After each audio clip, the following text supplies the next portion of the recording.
Good morning. Thank you for joining us for Coffee with KPP, the show that is dedicated to providing you with advice for life so that you can live richly and work toward the life that you have earned. My name is Rob Davenport.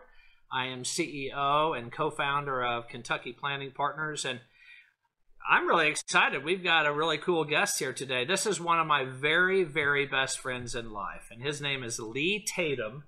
Lee, thank you for joining us this morning. Just to give the viewers a little background, a little history, my wife and I moved to town a little bit more than 20 years ago, and one of the first families we met were the Tatums, Lee and Jenny Tatum, and we have been dear friends with the Tatums. We live in Anchorage together. Right.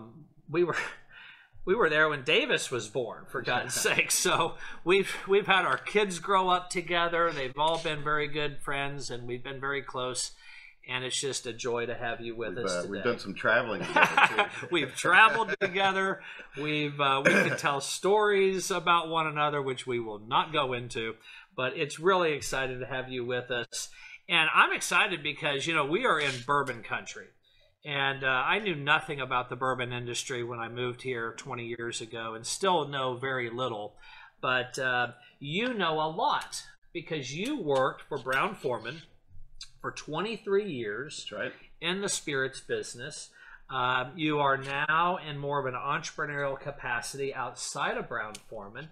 And, you know, there are very few people probably in this neck of the woods that have as much experience in the bourbon industry as you do, and in the spirits and wine business. So it's exciting to have Lee with us.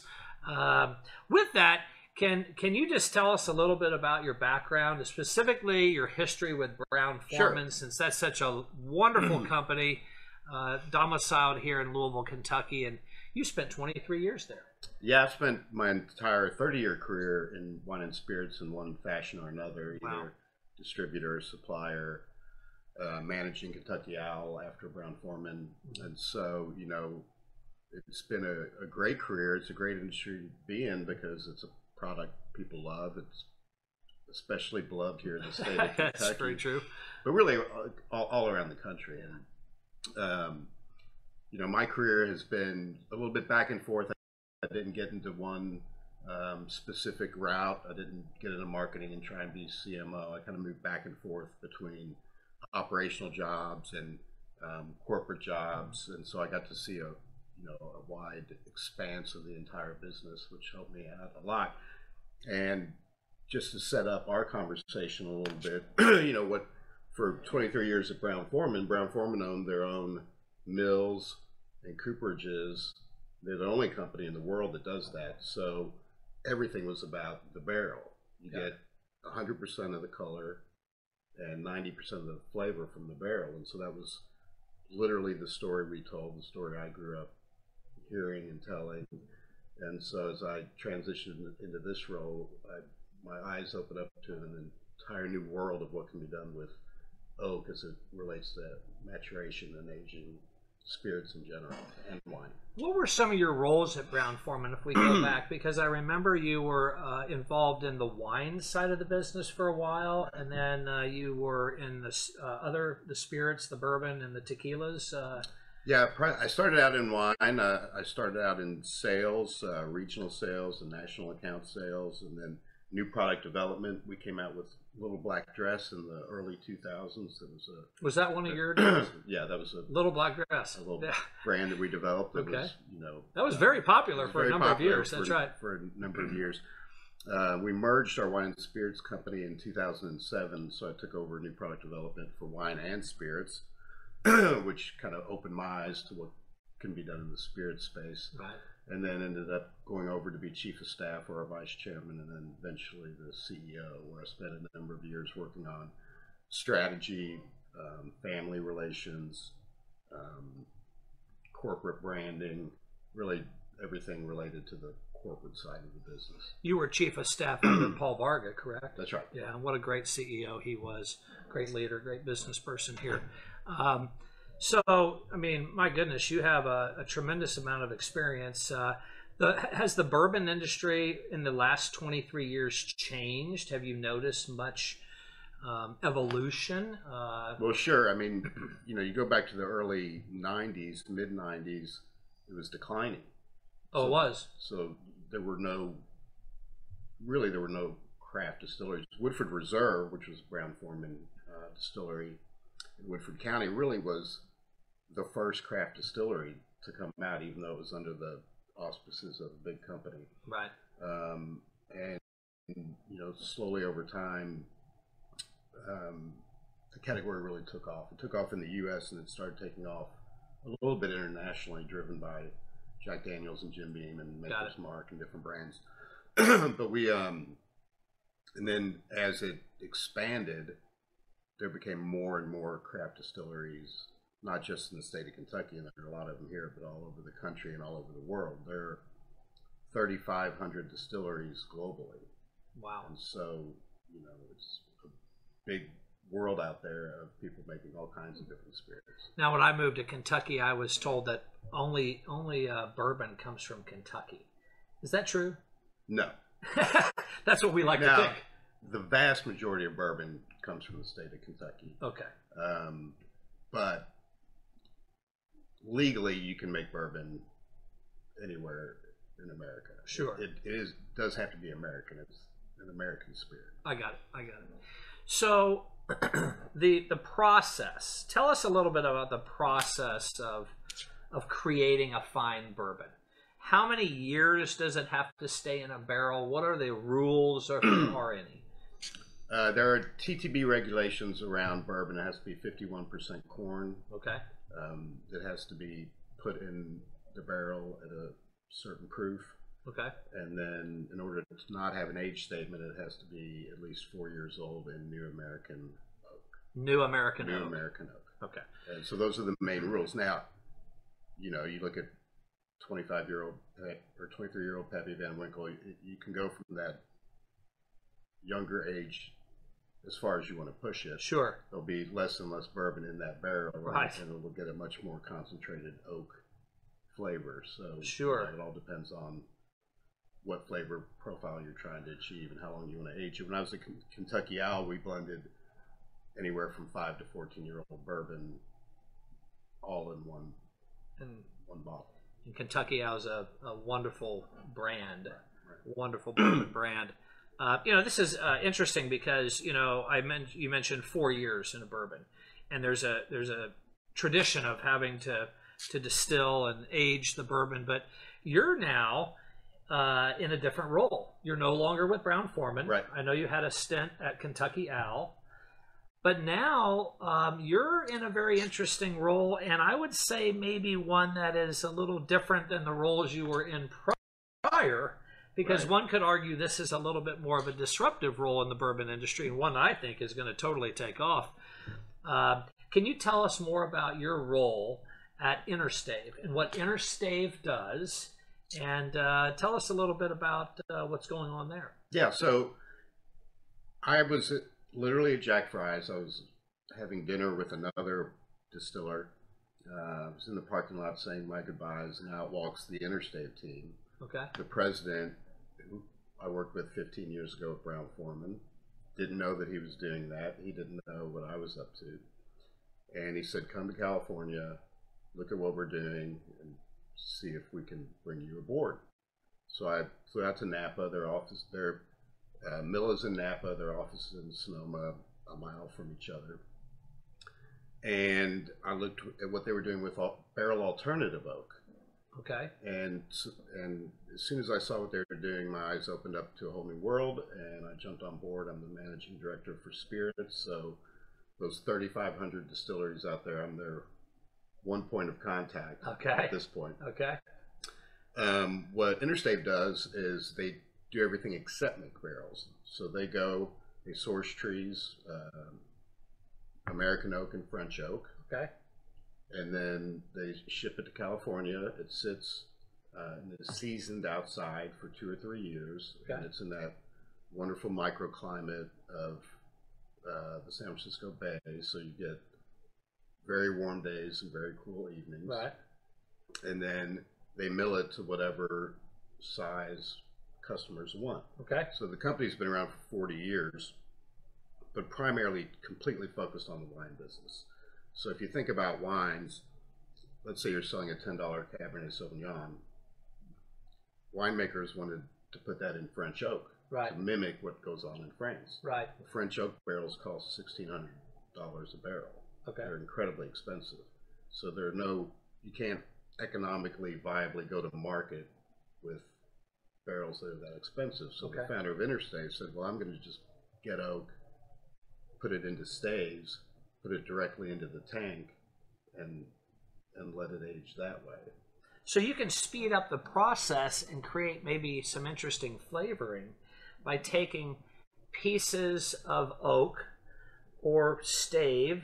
They could be chips, they could be long wooden staves, Right. and you insert them into the barrel itself or into the big pot Right. So, and you speed up the process. absolutely. But, the way I like to talk about it is that on the spirit side, it really is a startup. I came in and people were really, there was a little experimenting with it, but the spirits business, especially, the bourbon business, is very traditional. Right. It's been going on for 200 plus years. People get pretty set in their ways because they want to relish the tradition. Right. And the barrel is the romanticizing of everything. When you go on a distillery visit, you want to see that warehouse. That's full of right. Barrels. That's right. That's the interesting part about it. What we can do is that of late, in the last however many years, people started finishing products to try and make them differentiated. Okay. So you could, and that's all often done by double barreling, either dumping a barrel, putting it in a new barrel or a used barrel or a sherry barrel or a Cabernet barrel. Okay. Aging it more. Okay. And then eventually going to market. Okay. But what we can do with both traditional American and French oak at any level of toast, any level of char, either put oak directly into a barrel. We have a chain of oak that goes in and is attached to a bung, and you're now getting whatever flavor profile you're trying to get. 50% New American oak, 100% equivalent of an oak barrel. Sure. Directly in the barrel, and you're essentially double aging it at a much more economic price for the distiller, and it's more sustainable for the environment, because what a lot of people don't know is that for years they were harvesting 120, 100-year-old trees to make barrels. Now those trees are 60 to 80 years old because there aren't as many old growth trees, and you only get 2 barrels out of a tree. Oh my. We get an equivalent of 15 equivalent barrels, so we can make the oak go a lot further and cause less deforestation. But what the big thing we're doing that I'm most excited about is we partner with a company called River Drive in Maine, and our partner there has a way to use pressurization and spirits as a vector to put any natural flavor into wood. It's all TTB approved, and so you can, if you want to get a little more vanilla or maple, so you or can brown infuse sugar, the wood. Yes. You can infuse the wood with special flavorings, Right. So and then insert it into exactly into a barrel or into a tank or into a Sure. tote, whatever vessel you want to use. So you can either do it earlier in the process by putting it in the barrel, or prior to bottling, you can put it into a tank or a tote, let it age for till you get to the profile you want. Sometimes it might be 6 weeks, it might Sure. be 3 months, and then you go directly into bottling. But you've now gotten that flavor profile that you were looking for, and so we've already got a couple folks in the market with French finished, sherry finished, and we're going to have a lot more next year. And then the other interesting thing, to get off of bourbon for a second, is that rum and tequila have no rules about oak aging.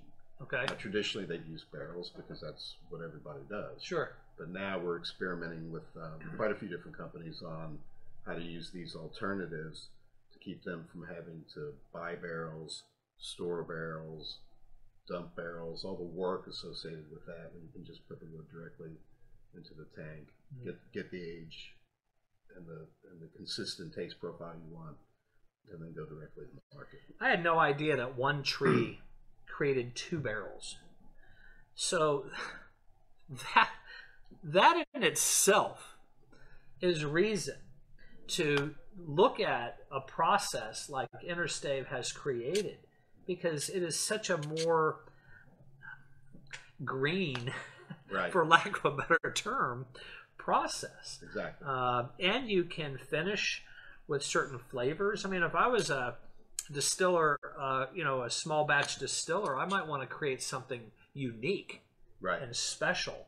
Well, how do I do that? I'm going to need to have some technique or some flavoring additive or some new device or system to create a unique product. And it sounds like your company, Innerstave, has created this. Yeah, the fascinating thing, and most consumers probably don't know this, right? For all these craft distilleries that are popping up everywhere, you build your distillery, you make your product. If it's a bourbon and you don't want an age statement, it's going to sit in that warehouse for 4 years. That's a lot of capital being tied up, and you're not making any money. So what some do is they'll make a vodka or gin or something to get something out the door.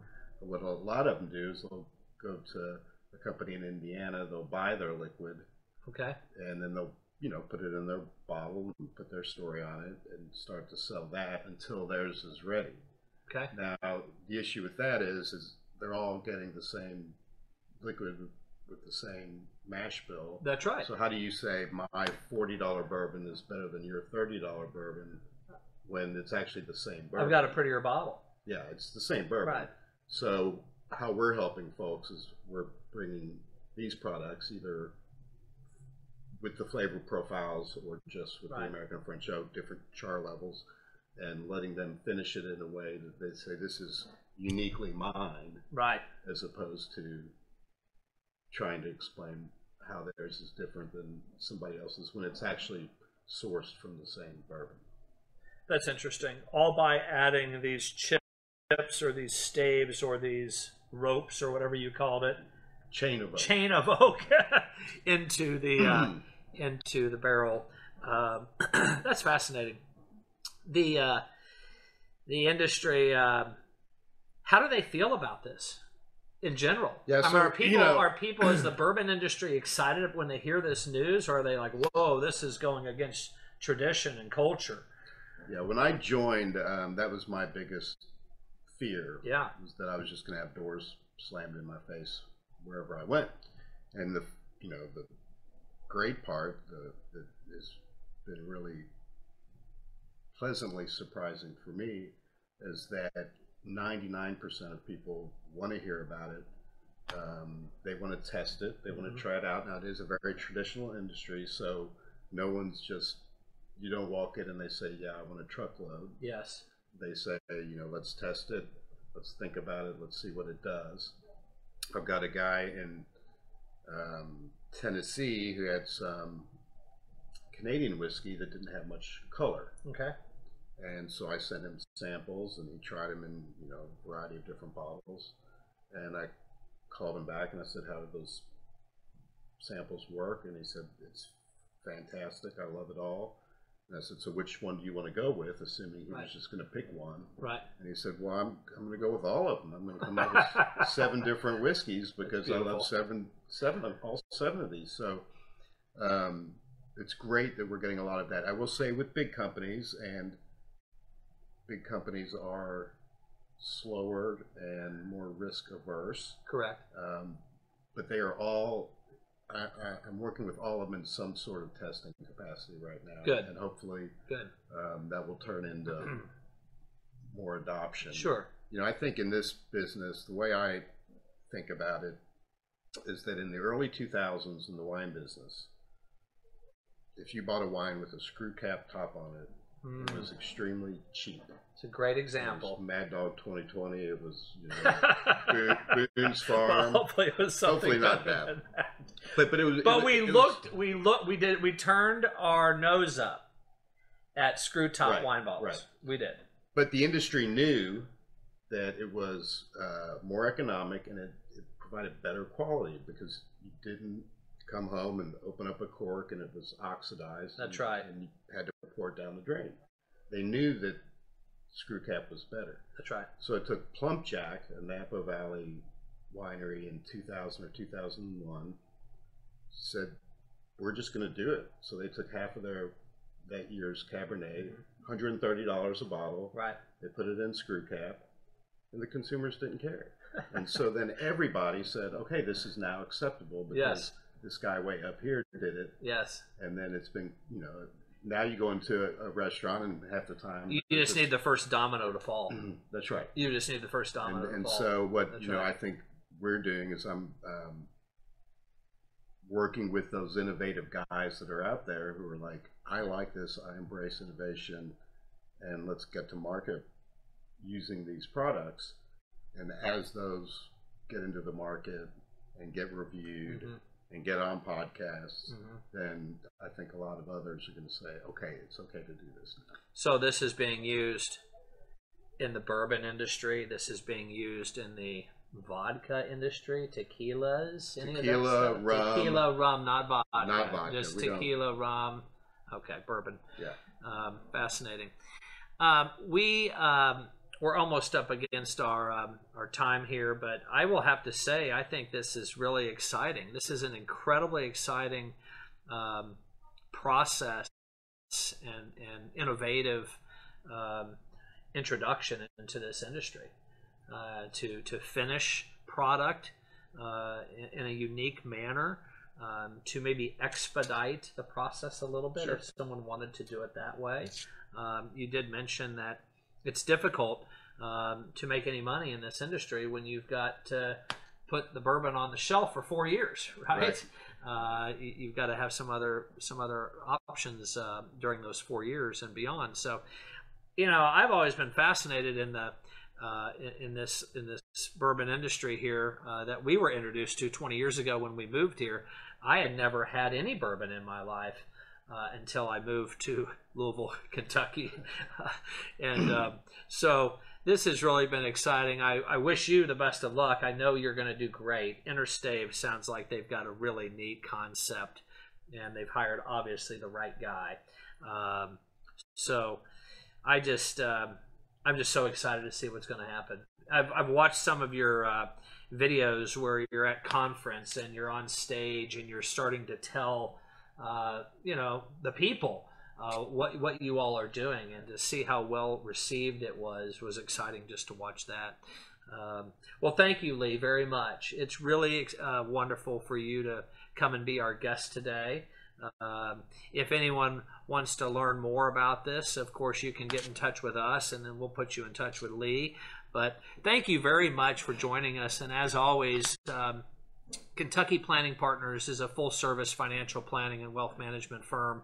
We're located on Louisville's East End at the corner of Shelbyville Road and Hurstbourne Lane. Feel free to give us a call. Feel free to come in and visit with some of our advisory teams if you need some help getting organized for your future. We've really enjoyed having Lee on with us today. It's really been wonderful to have a friendship with you and your lovely wife Jenny and your kids these last 20 years. And I've been looking forward to this interview or this show for a number of weeks, and thank you very much for introducing what Innerstave does and yourself to our audience. And if anyone needs any help from KPP, please, by all means, feel free to call us at 502-394-0400. I'm Rob Davenport, CEO of KPP, thanking each of you for watching us today. Thank you very much.